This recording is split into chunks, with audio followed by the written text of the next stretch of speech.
जे 24 लाख कुटुंब गेली,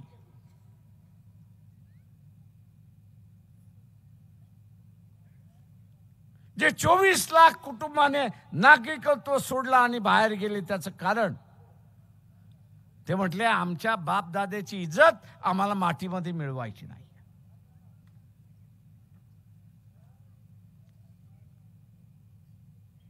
आमची बापदाद्याची इज्जत जी आहे ती मातीमध्ये मिळवायची नाही.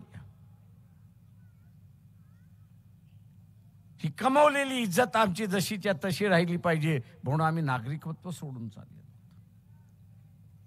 इथल्या व्यापारी वर्गाला मी असताना विचारतोय, उद्या तुमच्या दारामध्ये ईडी आली तर माझं आव्हान आहे, कृपा करून आत्महत्या करू नका, त्याला फेस करा. आणि उद्याची ईडी तुमच्या दारामध्ये यायची नसेल तर येणाऱ्या लोकसभेमध्ये भारतीय जनता पक्ष RSSच्या सरकारच्या विरोधी मतदान द्या, तरच ईडी तुमच्या दारावरती येणारी थांबणार.